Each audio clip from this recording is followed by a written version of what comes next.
तो अब हम देखते हैं द फरवरी रिवोल्यूशन इन पेट्रोगार्ड। मतलब पेट्रोगार्ड में फरवरी रिवोल्यूशन मतलब जो फरवरी महीने में क्रांति हुई थी पेट्रोगार्ड में, उसके बारे में। तो इसके पहले हम थोड़ा सा उसका बैकग्राउंड देख लें कि वहाँ पे जो है लोकेशन कैसा है और किस तरीके से सिचुएशंस हैं। तो कोई भी रिवोल्यूशन कब होगी मैं पहले भी बता चुका हूँ आप लोगों को, और अब भी बताता हूँ कि जब तक जो है जो आम आदमी है, वर्कर्स एंड पीजेंट्स, फार्मर्स, जब तक इनको जो है किसी भी तरीके की प्रॉब्लम नहीं होगी तब तक ये जो है कोई भी रिवोल्यूशन हो ही नहीं सकता।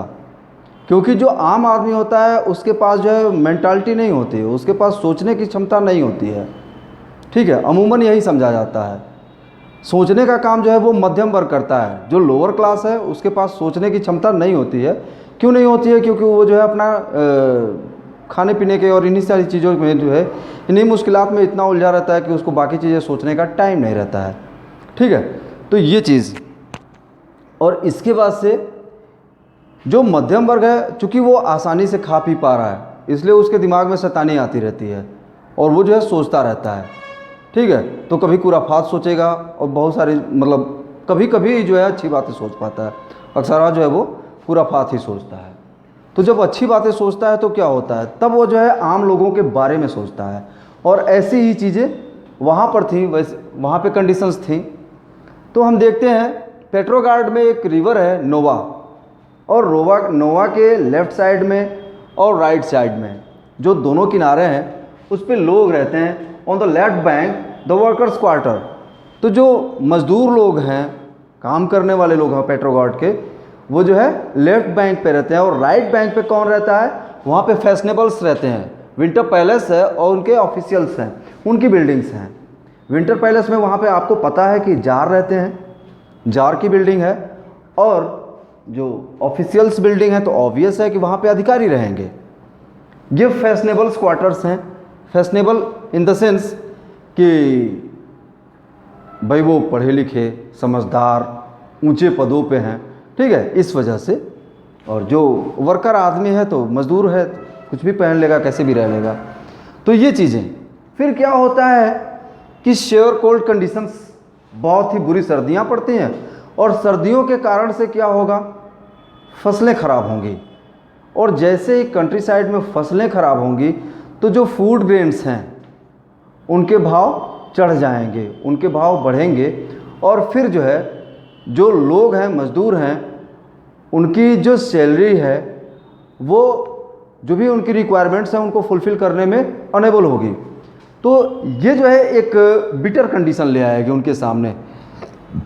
और इससे जो है क्या होता है कि 22 फरवरी को जो वर्कर्स हैं वो स्ट्राइक कर जाते हैं। और स्ट्राइक करते हैं किसके लिए? उनकी डिमांड क्या होती है? उनके लिए ब्रेड चाहिए।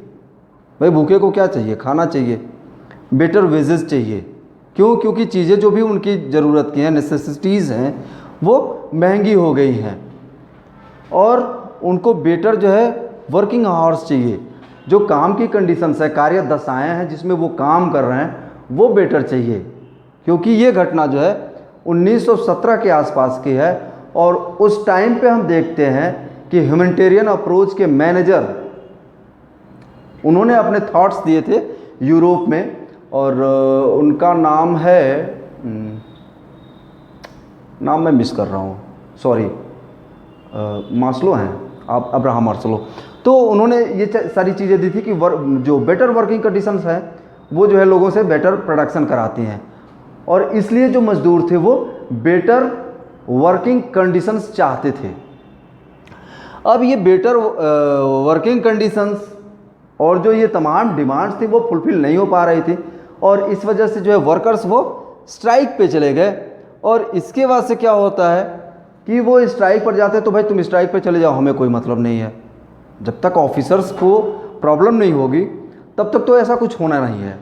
फिर क्या होता है कि जो ऑफिसर्स का वो फैशनेबल्स जो क्वार्टर्स हैं, जो उनका रेजिडेंस है, जो उनकी सराउंडिंग है, उनके इन्वायरमेंट को, मतलब उनकी सराउंडिंग को ये लोग वर्कर्स घेर लेते हैं, नारेबाजी शुरू। तो अब उन लोगों को अपने लाइफ थ्रेट लगने लगा कि कहीं वर्कर्स जो है उनकी हत्या ना कर दे, कहीं उनके साथ कुछ अनहोनी ना हो जाए, बुरा ना हो जाए। तो ये चीज़ें जो एक बुरे कंडीशन को पैदा कर देती हैं, और इन सारी चीज़ों को देखते हुए जार जो है वो ड्यूमा को सस्पेंड कर देते हैं। अब जैसे ही ड्यूमा सस्पेंड होगी, अब तक कोई भी पॉलिटिकल इन्वॉल्वमेंट उस स्ट्राइक में नहीं था, लेकिन जैसे ही ड्यूमा सस्पेंड होगी तो क्या होगा, जो पॉलिटिशियंस हैं उनको लगेगा अरे मेरे अधिकार चले गए। तो जब उनके अधिकार जाने वाले दिखेंगे उनको, तो वो भी आकर के वर्कर्स के साथ मिल जाएंगे, और जैसे ही वर्कर्स के साथ मिलेंगे तो अभी जो है जार के पास क्या है, पुलिस है और उसकी आर्मी कैवेलरी है, ठीक है। तो वो उनको लगा देता है कि ऐसा तुम देखो कहीं से कुछ अनहोनी ना होने पाए। फिर वर्कर्स वापस चले जाते हैं, और फिर इसके बाद से ये होता है कि वो अपने वहाँ जो है नारेबाजी, मतलब लेफ्ट बैंक पे नारेबाजी और जो डिमांड्स हैं अपनी वो मतलब स्लोगन में सुनाते हैं। और इसके बाद से जो है कैवेलरी के लोग उधर जाएंगे उनको शांत कराने के लिए, आर्मी वाले। इधर से जार का ये आदेश आता है कि भाई इनको गोली मारो जो लोग नहीं मान रहे हैं। लेकिन जो आर्मी पर्सनल्स हैं वो भी कहीं ना कहीं किसी किसान मजदूर उन्हीं के रिलेटिव्स हैं, इसलिए वो जो है इससे रिफ्यूज़ करते हैं, मतलब नहीं गोली चलाते हैं। और जब वो गोली नहीं चलाते हैं फिर उनके साथ जो है सख्ती की जाती है जो ऑफिशियल्स हैं उनके द्वारा, और ऐसे में जो वर्कर्स हैं, स्ट्राइकर्स हैं, उनके साथ आर्मी के लोग भी मिल जाते हैं। और जब आर्मी के लोग मिल जाएंगे, पॉलिटिशियंस, स्ट्राइकर्स और आर्मी पर्सनल्स, ये तीनों मिल करके वहाँ जाते हैं जहाँ ड्यूमा रहती है, ड्यूमा ऑर्गेनाइज होती है। वहाँ जाने के बाद से ये होता है कि जो भी आर्मी के ऑफिशियल्स थे उन्होंने जार को ये सुझाव दिया कि आप यहाँ से चले जाइए, नहीं तो अब भाई ऑफिसर कितनों को गोली मारेगा या क्या करेगा। और उनके पास जो है आर्मी पर्सनल्स हैं, सैनिक हैं, जवान हैं, ठीक है। तो जब जवान विद्रोह पे आ जाता है तो जो शासक होता है उसको भागना ही पड़ता है, पीछे हटना पड़ता है। तो जार को वो लोग हटा देते हैं, और इस तरीके से पूरी कंडीशंस जो है वो इनके जो स्ट्राइकर्स हैं, पॉलिटिशियंस हैं और जो आर्मी पर्सनल्स हैं, इनके हाथ में आ जाती हैं चीज़ें। तो ये चीज़ें रही। अब हम देखते हैं आफ्टर फरवरी कि मतलब जो फरवरी रेवोल्यूशन हुआ उसके बाद क्या चीज़ें होती हैं। रेवोल्यूशन हो गया, रेवोल्यूशन के बाद क्या होता है। तो है क्या कि जो प्रोविजनल गवर्नमेंट बनाई जाती है, मतलब कि फरवरी रेवोल्यूशन के बाद जार भाग जाते हैं और एक प्रोविजनल जो है गवर्नमेंट फॉर्म की गई। अब वो जो गवर्नमेंट बनाई गई उसमें इन्फ्लुएंस किसका था, किसका प्रभाव था अधिक, किसका प्रभुत्व अच्छा था उसमें। तो उसमें प्रभुत्व सबसे ज़्यादा था आर्मी ऑफिशियल्स का, लैंड ओनर्स का और इंडस्ट्रियलिस्ट का। अभी मैंने जैसे बताया कि जो मध्यम वर्ग है वो निम्न वर्ग को की जो प्रॉब्लम्स रहेगी उसको लीडरशिप देगा, और उसके बाद से खुद जो है वो जो सत्ता है उसको हथिया के बैठ जाएगा। वही चीज़ें यहाँ पर भी हुई। ऑफिसर थे, टॉप पोजीशन पे नहीं थे, मिडिल ऑर्डर में थे। लैंड ओनर्स, ज़मीन के मालिक थे, कोई बहुत बड़ी चीज़ नहीं थी, लेकिन हाँ बहुत छोटी चीज़ भी नहीं थी, ये भी मिडिल। इंडस्ट्रियलिस्ट, नो डाउट इनको उस तरीके के प्रिविलेजेस नहीं मिले जिस तरीके के राजा और उसके जो नोबल्स थे उनको मिला हुआ था, ठीक है। तो कहीं ना कहीं ये भी, ये जो है सत्ता में इन्फ्लुएंस, मतलब इनका प्रभाव दिखने लगता है, और ये जो है अपना प्रभाव बनाते हैं सत्ता में। फिर क्या होता है और क्या चीज़ हुई, restrictions were removed from meeting and association. जो मीटिंग करने पे या फिर एसोसिएशन, संघ वगैरह बनाने पर जो रिस्ट्रिक्शंस लगा रखी थी किसने, जार ने, वो रिस्ट्रिक्शंस भी क्या कर दी गई, रिमूव कर दी गई, हटा दिया गया उनको। और जैसे ही वो हटेंगी तो क्या होगा, अब लोग जो है अपने मीटिंग कर सकेंगे, चाहे वो लेबर हों, चाहे वो फार्मर्स हों, चाहे पीजेंट्स हों, वो जो है मीटिंग कर सकते हैं। फिर वो अपना एसोसिएशन, जैसे अभी किसानों का संघ, तो वैसे पीजेंट्स एसोसिएशन या फार्मर्स एसोसिएशन, और ये जो वर्कर्स हैं उनका एसोसिएशन। तो ये लोग जो है अपने संघ संगठन ये वगैरह बना सकते हैं। इसके बाद से इन 1914 में जो है लेनिन को निकाल दिया गया था रसिया से, एग्जाइल कर दिया गया था, देश निकाला मिल गया था उनको, और लेनिन जो है वापस आ जाते हैं।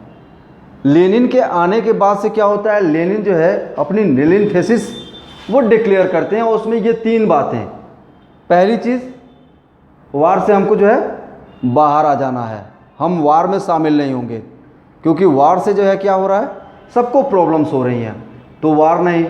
दूसरी चीज़ कि नेशनलाइजेशन ऑफ बैंक्स, बैंकों का राष्ट्रीयकरण किया जाएगा। राष्ट्रीयकरण किया जाएगा, इसका मतलब क्या हो जाएगा कि जो बैंकों की संपत्ति है वो संपत्ति सरकार की संपत्ति हो जाएगी, और सरकार जो है इसको जो भी वेलफेयर है उसमें यूज़ करेगी, जो लोगों के लिए है वो पैसा यूज़ करेगी। और लैंड ट्रांसफ़र टू पीजेंट्स, ज़मीन किसको मिलना चाहिए, तो जो कृषक है, काश्तकार है, काश्तकारों को जो है वो ज़मीन दी जानी चाहिए, क्योंकि वही खेती कर रहा है, और ऐसे में जो खेती करने वाले लोग हैं उनको ज़मीन दी जाएगी। अब इसके बाद से देखिए क्या होता है,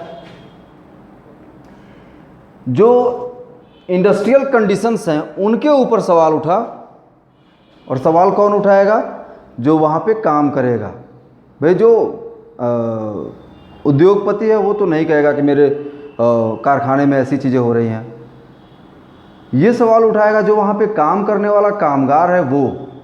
और काम करने वाला जो कामगार है वो सवाल क्या उठाएगा, वो ये सवाल उठाएगा कि भाई साहब हमारी वर्किंग कंडीशन सही नहीं है, वेजेस सही नहीं मिल रहे हैं, हमारी सैलरीज अच्छी नहीं है, हमारे पास जो है लाइट अच्छा नहीं है, हमारा जो वर्किंग एम्बियंट है वो अच्छा नहीं है। तो ये बहुत सारी जो है प्रॉब्लम्स होंगी उनकी, जो वो रेज़ करेंगे, ठीक है, अपने एसोसिएशन में।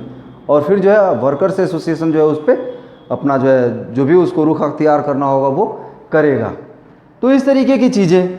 फिर इसके बाद से है reduction in provisional government and growth in Bolshevik powers. Bolsheviks की बात जब मैंने की तो मैंने बताया कि लेनिन जो है बोल्शेविक पार्टी की बात करते हैं, और ये ग्रास रूट लेवल पे, ग्राउंड लेवल पे, मतलब वर्कर्स, पीजेंट्स, इनके बीच चाहते हैं एम्पावरमेंट, इनके बीच इक्वल डिस्ट्रीब्यूशन ऑफ रिसोर्सेज चाहते हैं।